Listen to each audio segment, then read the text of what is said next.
Okay, so welcome back.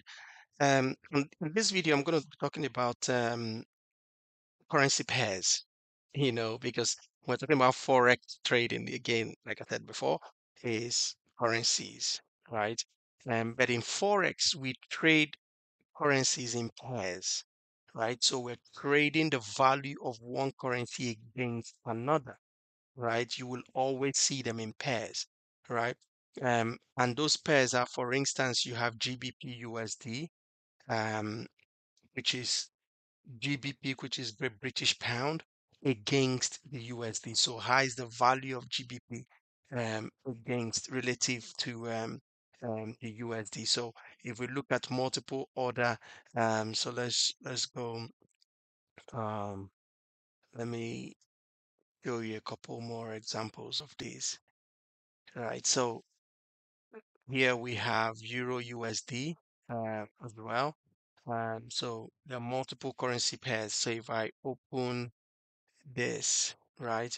So there are multiple currencies here. So if I go Forex, so you have Euro against the USD. You've got USD USD against the JPY, GBP against the JPY, AUD, which is Australian dollar against the USD. You have the USD against the Canadian dollar. You've got USD against Swiss francs. You've got New Zealand dollar against USD, Euro against JPY, AUD against USD. So you've got multiple of these. There are um, eight major currencies, right? So those eight major currencies are USD, right? So the ones that you know in the world, right? So USD, GBP, Euro, JPY, NZD, AUD, CHF, CAD. So how many have I got? One, two, three, four, five, six, seven, eight. So these are the eight major currencies. Let's take this up to 40, right? So these are the eight major currencies, right, that we have in the world, as it were. Now, Chinese yuan should be in this because China is a major player now, and also some of the BRIC nations should also we should also be seeing them here. But anyhow, um, this is what the market is built on, right? These eight major currencies. There are many, many other currencies, like I've said. But as a starter, right, and as a new trader, beginner trader, you probably want to concentrate on these eight currencies. These are not pairs yet; these are currencies. So we're going to make pairs out of these eight currencies. So if you can concentrate on those simply because they are bigger economies, which means that there will be more liquidity and you will only make money in the market when price is moving, right? And so because they are bigger economies, there'll be more transactions happening around their currencies. And so you'll see price moving much more than smaller economies, right? So if you're from Nigeria, don't fall in love with your Nigerian naira. Or if you're from South Africa, don't fall in love with your South African rand, right? Those currencies are there, by the way. They are there in the market to trade. But I would say as a new trader, just concentrate on these eight currencies. Now let's make out the currency pairs. So if I go each of this now there are those that are called majors, currency majors. So major pairs. So major pairs are all these other currencies paired with the USD. So GBP USD is a major pair. Euro USD is a major oops, Euro USD is a major pair.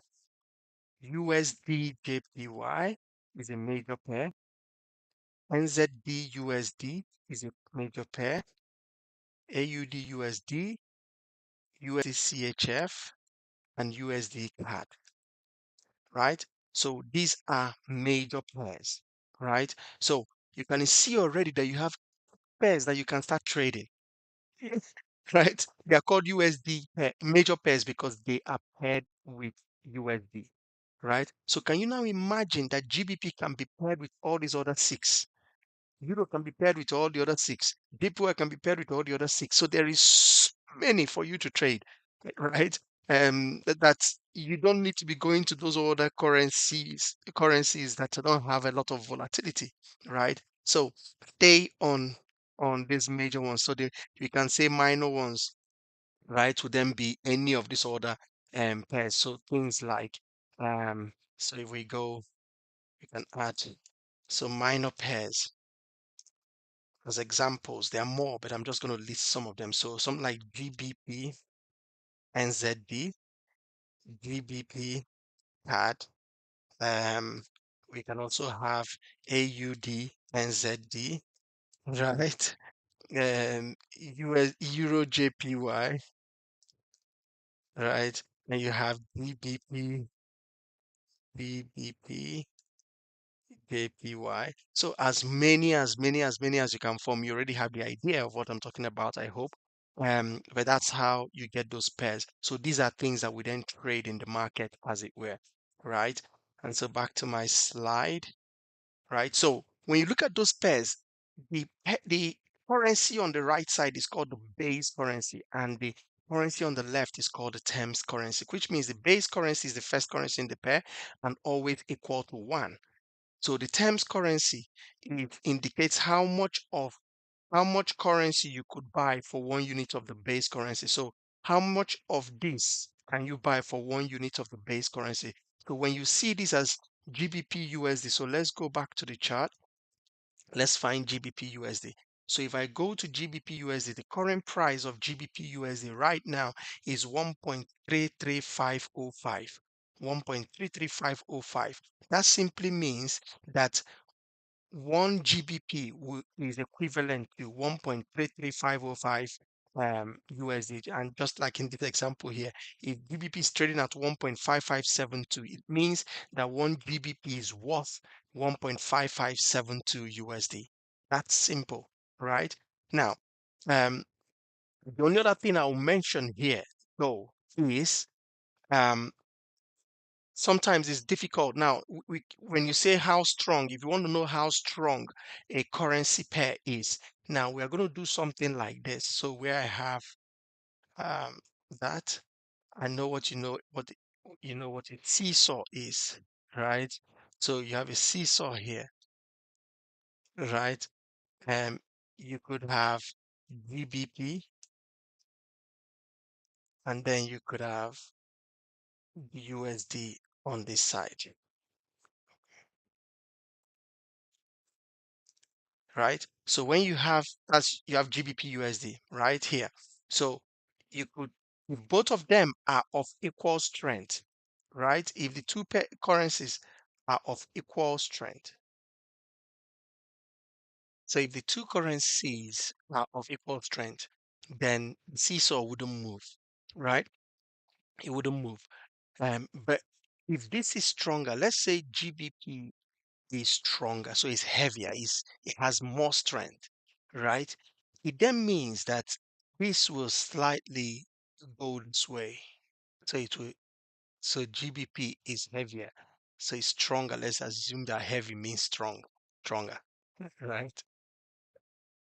It means that we will now have it tilt this way because GBP is stronger. Now, when GBP is stronger, you can see it's tilting this way. What that then means for um, the currency pair, right? What that will mean for the currency pair is that price. It means that when you see it as price, the price will go up because you can see it's pointing up to the right hand side. And you can see this arrow here, right? So when GBP is stronger than the USD, the seesaw tilts up, right, that way, and it means that that instrument, that GBP USD, will go up. The price will go up like this, right? But then if the opposite is the case, right, and the USD is stronger, so heavier. Let's assume heavier is stronger, right? If USD is heavier, right, it means then that it will point downward, right? And so what you will get is you will get that instrument pointing down, right? So that instrument, when you see it on the chart, you would see that price is doing this coming down. So if I go to the chart and see that sort of thing happen, right? Let's turn this to a line. So at this point here, where price went from this point here to this point here, right? Where price has gone from here to here, right?